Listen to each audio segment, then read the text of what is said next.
호세아 11장 1절에서 11절까지의 말씀입니다. 우리 함께 교독하시고 11절은 한 목소리로 봉독하겠습니다. 이스라엘이 어렸을 때 내가 사랑하여 내 아들을 애굽에서 불러냈거늘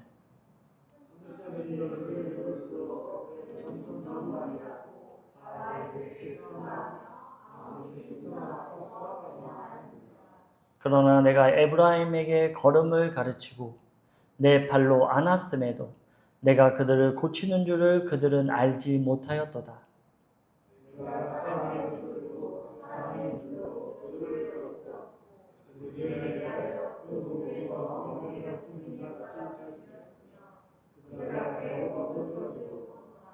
그들은 애굽 땅으로 되돌아가지 못하겠거늘 내게 돌아오기를 싫어하니 아스루 사람이 그 임금이 될 것이라.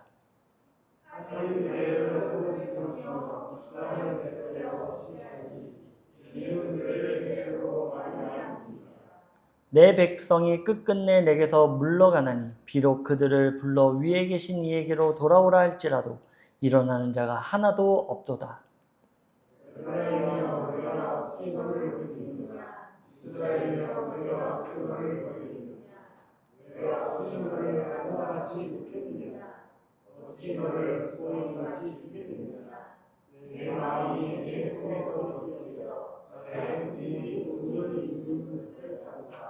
내가 나의 맹렬한 진노를 나타내지 아니하며 내가 다시는 에브라임을 멸하지 아니하리니 이는 내가 하나님이요 사람이 아님이라. 내 가운데 있는 거룩한 이니 진노함으로 내게 임하지 아니하리라.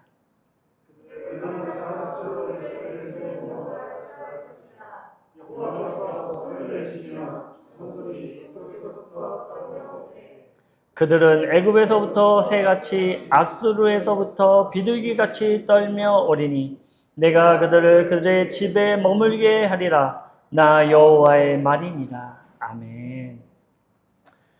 네, 호세아서는 우리가 너무나 잘 알듯이 하나님께서는 호세아 선지자를 불러서 그로 하여금 오늘날로 얘기하면은 몸을 파는 여인입니다.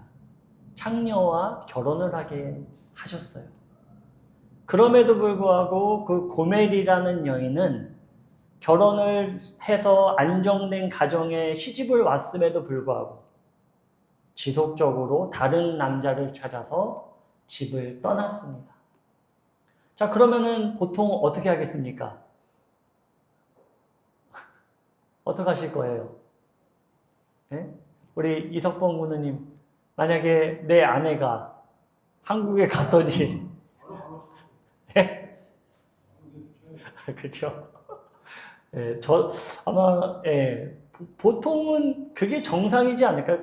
결혼 생활을 더 이상 할 수가 없잖아요. 서로 신뢰가 무너졌는데 어떻게 결혼 생활을 할 수가 있습니까? 그죠? 근데 하나님께서는 호세아에게 뭐라고 얘기하냐면 그 여인을 찾아가라 이거예요. 찾아가서 다시 그 여인을 데리고 오라 이거예요. 심지어 돈도 주고 오라 이거예요. 호세아는 그렇게 합니다. 왜 그렇게 했을까요? 하나님은 왜 호세아 선지자에게 이런 극한의 요청을 하신 걸까요? 왜 그랬을까요? 그렇죠. 하나님의 마음을 시청각 교육을 하기 위해서 당시의 이스라엘과 나의 관계를 설명해 주기 위해서 선지자를 들어 사용하신 것입니다. 그러니까 선지자들은요, 극한에 서 있는 자들이에요. 자기 희생이 반드시 있어야 됩니다. 그러면 오늘날의 선지자가 누굽니까? 접니까? 오늘날의 선지자는 만인 선지자, 만인 제사장이에요. 우리 모두가 선지자입니다. 그러니까 우리가 그때를 바라보면서 희생해야 돼요. 우리는 그런 위치에 있는 사람들입니다. 이스라엘과 하나님의 관계가 그랬다는 거예요. 오늘날로 얘기하면 오늘날 우리와 하나님의 관계가 그렇다라는 것입니다. 하나님은 우리를 사랑해 주시고 그 앞길을 지도하여 주시며 너희들의 걱정과 근심을 감당하여 모든 짐을 져주시고자 하지만 우리는 그것을 거부하고 있었다는 것이죠. 당시 이스라엘은 거부하고 있었습니다. 내가 너희들의 하나님이다. 내가 너희들의 부모가 되어준다. 내가 너희들의 목적이 된다라고 얘기했지만 이스라엘 백성들은 잠시 간 것 같다가도 다시 세상으로 가고 잠시 하나님을 믿는 것 같다가도 다시 세상으로 돌아갔습니다. 이게 바로 호세아 선지자와 고멜의 관계였다라는 것이죠. 내가 너를 너무나 사랑하고 심지어 값을 치러서 무료로 데려온 것도 아니에요. 값을 치를 이유도 없지만 내가 나의 귀한 예물의 값을 치러서 너희들을 다시 내 자리로 오게끔 했다 이거예요.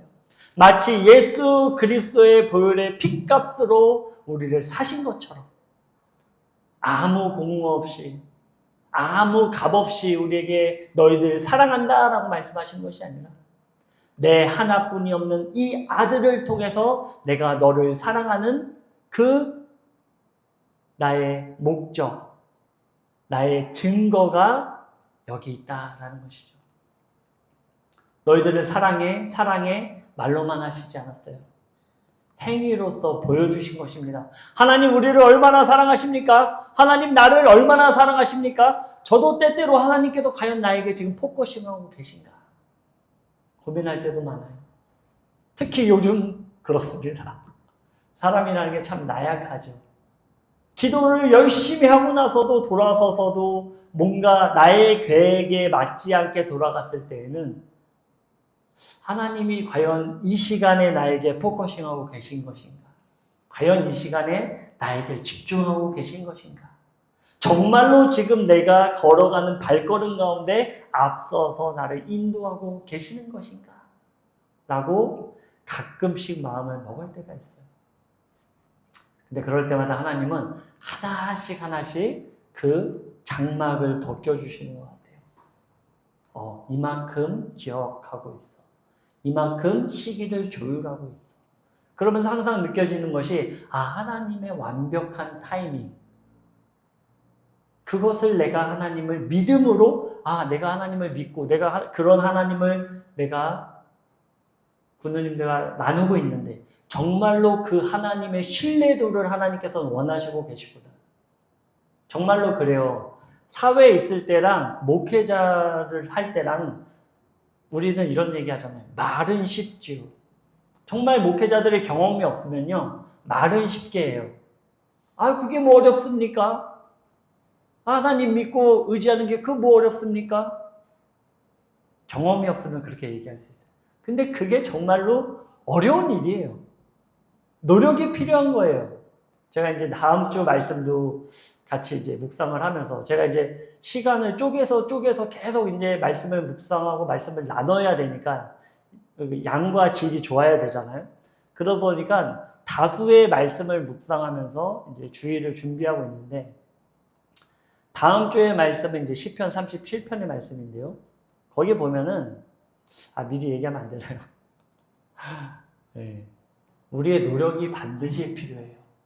우리의 노력이 없이는 얻어지는 것이 없어요.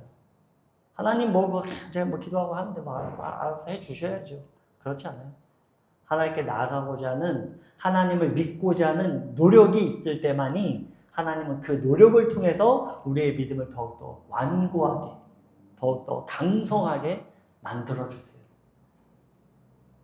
그래서 저도 그런 것 같습니다. 그러면서 제가 이제 지난주까지 굉장히 이제 준비하고 기대했던 저희들 이제 설치하려고 했던 그것들이 있는데 연락이 안 오고 계속 미루는 거예요. 그래서 우리 안이 여기 윤희율 CEO 연락처가 있는데 한번 연락해 보시죠. 그래서 연락을 했습니다. 메일을 보냈어요. 근데 그 CEO가 연락을 해온 거예요. 저한테 직접 메일을 써서. 그리고 또 그날 그 같은 날 CO일 오너가 직접 메일을 저한테 보내온 거예요. 이런 거에 너의 그런 사업에 관심이 있다. 한번 만났으면 좋겠다. 이렇게 이제 메일이 오더라고요. 아, 그렇군요. 저는 요것만을 바라보고 있었는데 이것만이 될 거라고 저는 하나님 이거를 주셔서 정말 우리의 그 앞날의 비전이 있지 않습니까? 하나님 기한을 좀 앞당겨 주시고 저희들이 빨리 이사 가서 좀 뭔가를 할 수 있게끔 해주세요 라고 했을 때 저의 조급함을 하나님께서는 계속 연단시키시는 것 같아요. 기다려라, 기다려라. 내가 가장 좋은 타이밍에 너에게 허락해 줄 거야 라는 마음, 그 노력을 하나님께서 원하시고 계시더라고요. 열심히 노력하고 있습니다. 그러니까 지금 그런 거예요. 하나님하고 지금 우리의 관계예요. 호세아와 고멜의 관계가 그렇다는 것이죠. 가장 좋은 것으로 내가 너에게 주길 원하고 너희가 내 안에 자리 잡고 있을 때 가장 좋은 것으로 너에게 허락해 줄 텐데 고멜은 그것을 참지 못하고 있었다는 거예요. 이게 가장 좋은 건데 그렇게 하지 못했다라는 것입니다. 그래서 하나님은 시청과 교육으로 정말로 내가 너희를 이렇게 사랑해 라고 보여주신 것입니다. 호세아는 하나님의 명령을 받아 디볼라임의 딸 고멜이라는 음란한 여인과 결혼을 합니다. 그리고 아들과 딸 그 3명을 낳게 됩니다. 그들의 이름은 어떠했을까요? 그들의 이름은 어떻게 하나님께서 지게 하셨을까요? 제가 들려드릴게요. 첫 번째 아들이에요. 이스라엘입니다. 이스라엘.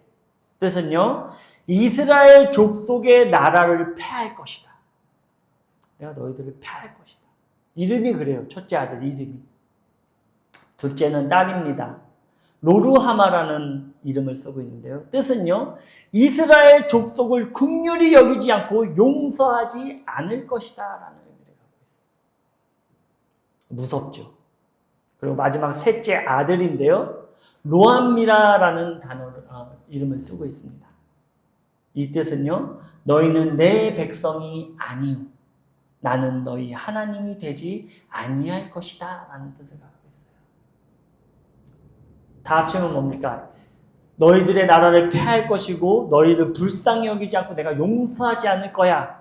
그리고 니들은 나의 백성이 아니야. 왜? 내가 너희들을 그렇게 정말 나의 모든 것을 들여서 너희들을 사랑했는데 너희들은 끝끝내 나를 돌아보지 않고 나를 거부한 너희들, 이제 나도 너희들을 거부할 거야. 이렇게 세 자녀의 이름을 짓게 하셨다는 것이죠. 즉 하나님은 호세아의 결혼 생활과 그 자녀들을 통해 이스라엘을 심판하시고자 하는 확고한 의지와 뜻을 나타내셨습니다. 먼저 호세아의 상징적 결혼 생활을 통해 하나님과 이스라엘의 관계를 보여주시며 왜 심판을 할 수밖에 없었는가를 보여주세요. 왜 심판할 수밖에 없었는가? 왜 너희들의 생활에 있어서 내가 징계를 할 수밖에 없었던 그 이유를 너희들이 깨닫게 보여주시는 것입니다.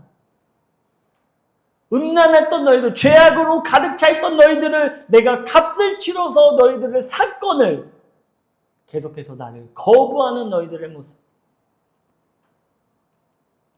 부부는 서로 그 신뢰를 쌓고 아끼며 사랑해야 함에도 불구하고 고멜이라는 여인은 음란하여 남편과 자식이 있음에도 불구하고 계속해서 다른 사람을 만나며 또 불륜을 통해 집을 나가는 모습을 성경을 통해 보여주고 있습니다. 그러나 하나님께서는 호세아에게 계속해서 그 여인을 용서하고 값을 지불하고 돌아오게 하여 끝까지 그 여인에 대한 사랑과 신뢰를 잃지 말아라 라고 말씀하십니다. 호세아서 3장 1절에서 3절입니다. 함께 읽어보겠습니다. 시작. 여호와께서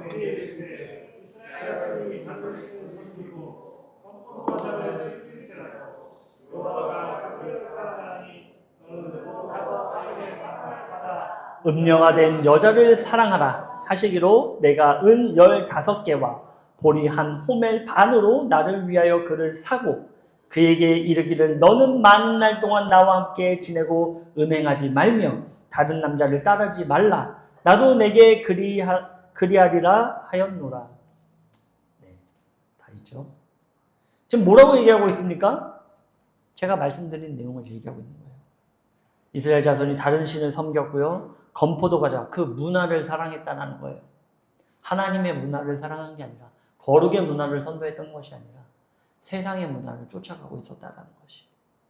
타인의 사랑을 받아 음녀가 된 여자를 사랑하라. 여기에서 은 15개와 보리 한 호멜 반을 가지고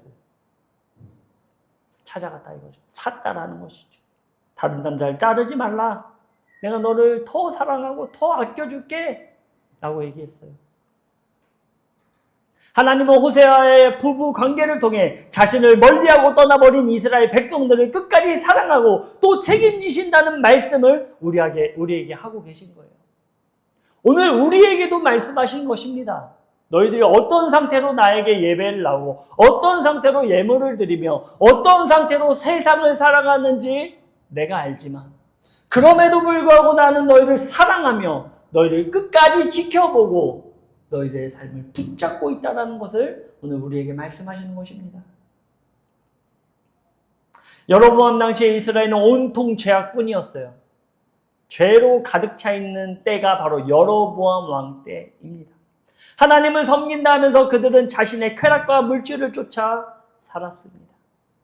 호세아서는 당시 이스라엘의 3가지의 죄악을 강조하는데요. 첫 번째는요, 우상 숭배로 마치 바알을 섬기듯 하나님을 예배하고 장식과 연락은 많으나 그 안에 영과 진리는 없었음을 강조합니다. 장식과 화려한 건 너무나 많아요, 교회 가운데. 화려한 음향과 음색은 너무나 좋습니다. 근데 그 안에 하나님이 없다라는 거예요. 하나님이 없어요. 우리 현우도 지금 그렇다고 하지 않습니까? 아멘 하고 있는 거예요, 지금 아멘 하고. 크게 될 녀석입니다. 예배 가운데 아멘을 하고 있어요. 크게 될 녀석입니다. 두 번째는요, 하나님과의 계약 파괴를 말씀하시면서 이스라엘 백성이 하나님의 언약을 무시한 것을 얘기하고 있어요. 내가 너희들하고 약속을 했는데 그 약속을 지키지 않았다는 거예요. 마지막 3번째로는요, 종교 지도자들의 부패였습니다. 커럽션이었어요. 종교 지도자들이. 지금 대한민국 보십시오. 얼마나 타락했습니까? 물론 얘기하고 싶은 게 너무 많습니다. 이게 이제 어떤 종교적인 이제 타락으로 가면서 이 타락이 결국 자승자박하는 거예요. 우리가 타락하기 때문에 세상이 욕을 하기 때문에 자연스럽게 종교 탄압으로 이루어지는 것입니다. 이럴 때 우리가 나가서 왜 우리 종교를 탄압합니까? 왜 기독교를 탄압합니까? 이 얘기를 할 때가 아니에요, 지금. 뭘 해야 됩니까? 교회가 나와서 우리가 세상 가운데 빛과 소금의 역할을 감당하지 못했습니다. 정말로 철저하게 회개합니다. 이게 맞는 거예요. 그래야 세상이 좀 돌아보지 않겠습니까? 그래야 세상이 아예 맛이 가진 않았구나 인정해 주지 않겠습니까? 근데 교회는요, 지금 기독교는요, 사단에게 완전 잡혀 있는 것 같아요. 그래서 회개할 줄 몰라요. 우리가 뭘 잘못했는데 니네가 박해하는 거잖아. 극우 세력을 모아서 사람들을 선동하고.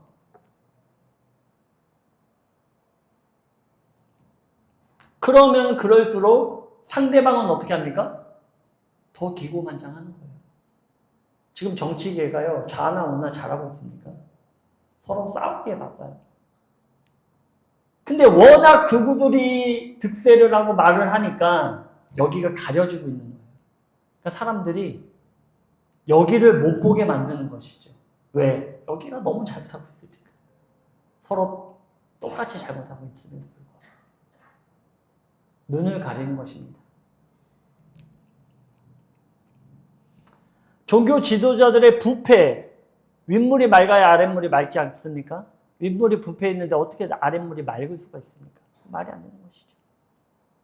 하나님은 이것을 날마다 지적하세요. 그 시대가 타락할 때 항상 지적하는 무리가 있습니다. 집단이 있어요. 바로 종교 지도자들입니다. 이제는 도저히 참을 수 없는, 도저히 묵고할 수 없는 깨어질 대로 깨어진 관계 가운데 하나님은 그 관계를 정리하시고자 하세요. 나는 더 이상 너희들이 하나님을 하지 않겠다 선포하신 이 내용이 호세아서 4장에서 10장까지 이루어집니다. 한번 나중에 시간 되시면 꼭 보시기 바랍니다. 철저한 심판, 확고한 심판을 선포하세요. 내가 너희들에게 질려버렸다라는 거예요. 그렇게 얘기해 줬는데, 그렇게 너희들에게 들려주고 또 들려주고 또 들려줬는데,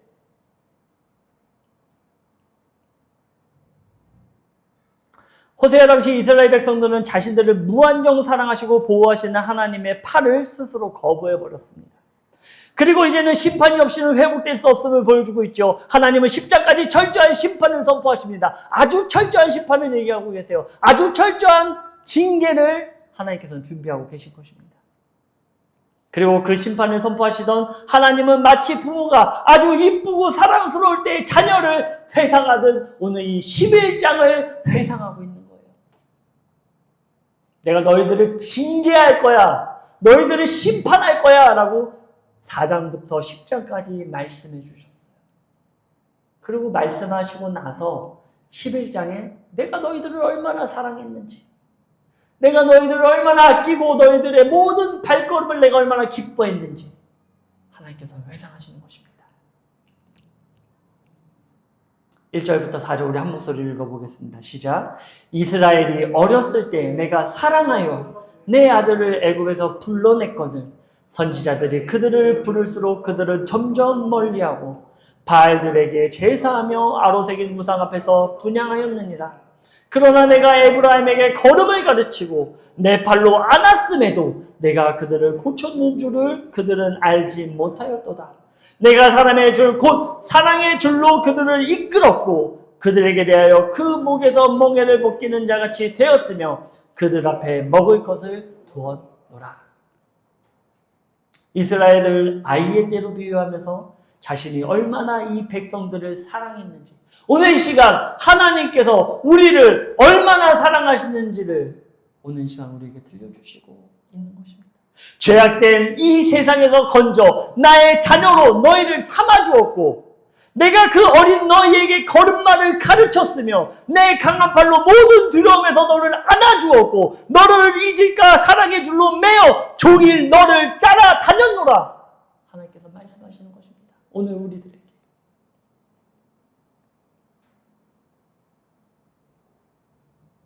이 고백은 오늘날 예수님을 나의 구주로 고백하는 모든 우리들에게 하나님께서 들려주시는 음성입니다. 내가 너희들의 걸음마를 가르쳤다. 내가 너희들이 넘어질까? 어디에 부딪힐까? 너희들을 안고 키웠다.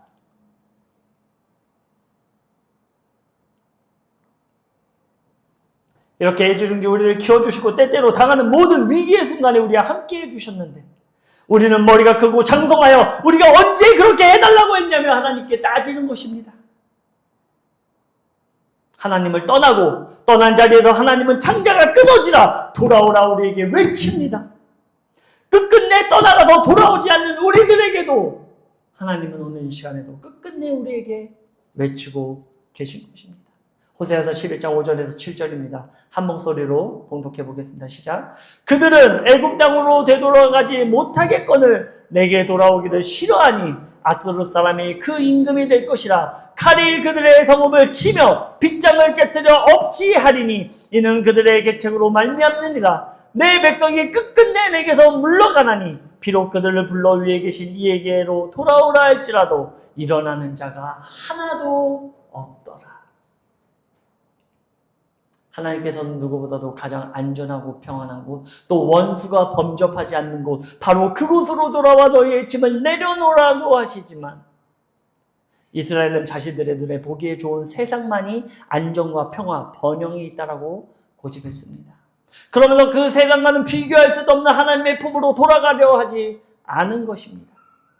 도저히 형언할 수 없는 사랑으로 우리를 사랑하시는데 그 사랑하는 자녀들은 오히려 멸망의 길로 자진해서 돌아가고 있는 것입니다. 제가 이제 어느 순간 대가족을 이루게 되었습니다. 4명까지는 그냥 그래. 그런데 이제는 5명이 되면요 대가족이에요. 애국자입니다. 그렇죠? 애국자로 생각하시죠? 하나님께서는 모든 생명에 대한 계획을 갖고 계세요. 물론 저희도 그랬습니다. 힘들고 어려울 때는 좀 힘들고 어려운데 애들 키우기가 참 힘들 텐데 조금만 낫지 라는 생각을 했어요. 특히 사관들에 대한 시선도 그렇습니다. 저희 장모님이 걱정을 많이 하셨어요. 셋째를 가졌을 때.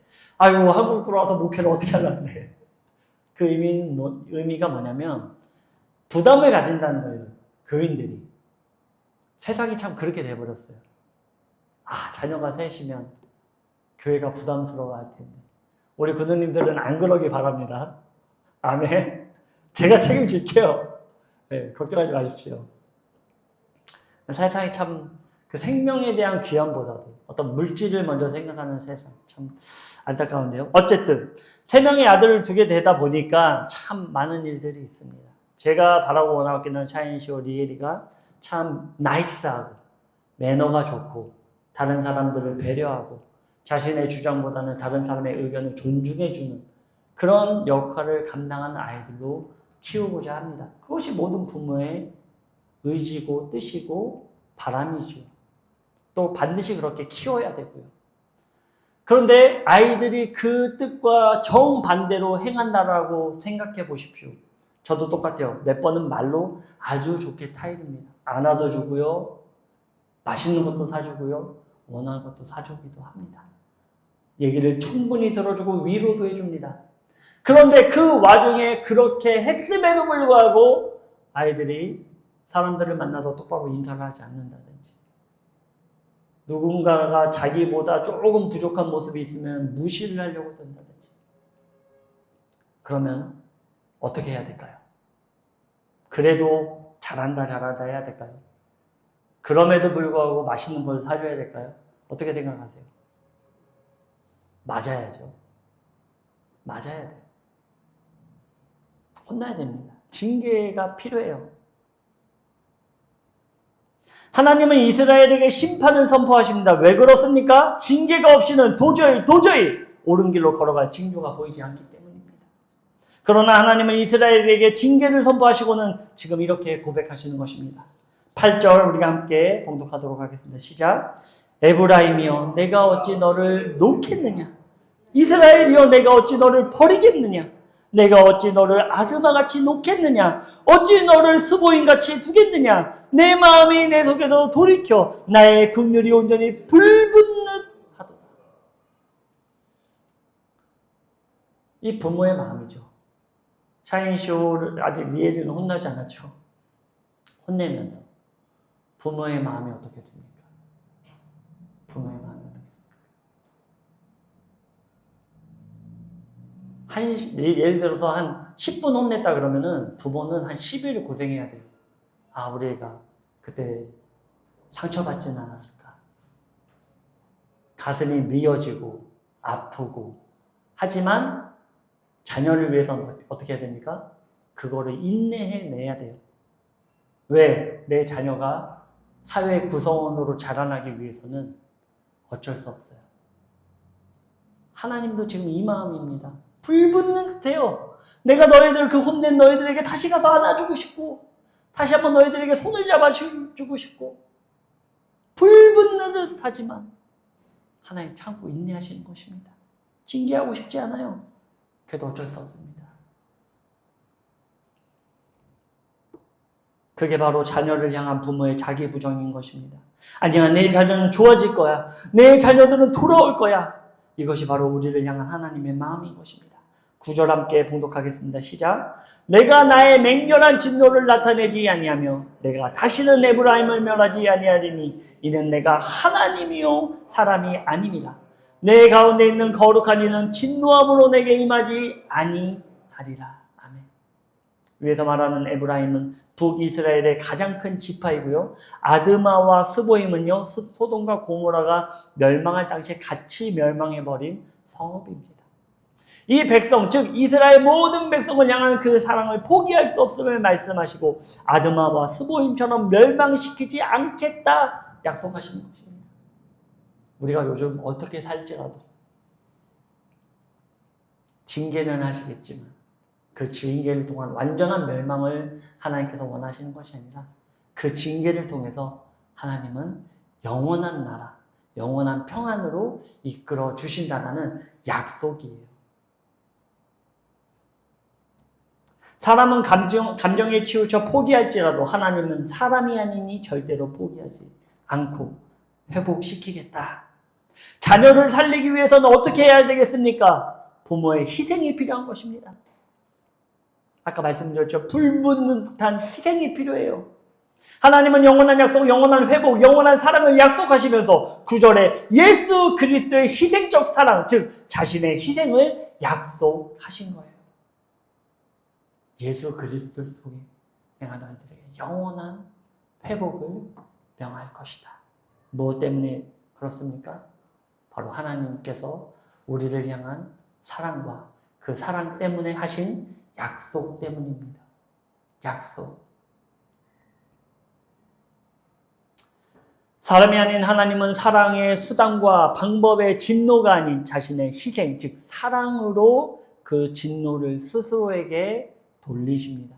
하나님의 진노의 대상을 자기 스스로에게 던져버리셨어요. 그것이 바로 예수 그리스도의 십자가의 사랑입니다.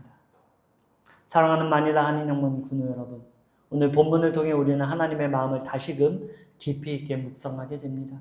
하나님은 결코 우리를 포기하지 않으십니다. 우리가 불순종하고 떠나고 끝끝내 멀어져도 하나님은 우리를 향한 사랑 때문에 심지어 심판조차 자기 부정으로 바꾸시며 결국은 십자가의 희생으로 우리를 붙드시는 것입니다. 이것이 바로 어찌 너를 버리겠느냐 하시는 하나님의 마음이에요. 이 말씀은 단순히 옛 이스라엘 백성에게만 주시는 말씀이 아닌 오늘 우리 모두에게 주시는 약속입니다. 때때로 삶이 흔들리고 믿음이 연약하여지고 세상에 치우쳐 하나님을 잊을 때도 있습니다. 그러나 하나님은 여전히 우리를 붙들어 주시며 결코 우리를 포기하지 않으실 것입니다. 그러므로 우리는 다시금 하나님을 바라봐야 됩니다.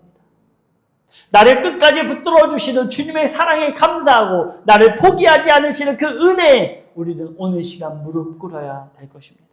그리고 결단해야 됩니다. 이제는 더 이상 하나님의 품을 떠나지 않겠습니다. 다시는 주님의 품으로 돌아가 하나님의 영원함을 누리며 하나님께서 기뻐하시는 길을 걸어가겠습니다. 오늘 이 예배가 단순히 예배로 끝나지 않기를 바랍니다. 하나님이 이 불붙는 사랑이 우리의 마음을 변화시키고 우리의 삶을 새롭게 하기를 바랍니다. 내가 너를 결코 버리지 아니하리라. 이렇게 말씀하신 하나님의 음성 앞에 우리 모두가 응답하며 다시 주님께로 돌아가 주님 저를 사용하여 주시옵소서. 주님 저를 다시 한번 붙잡아 주시옵소서. 이렇게 고백하는 저와 우리 군우님들 되시길 주님의 이름으로 축원드립니다. 기도드리겠습니다.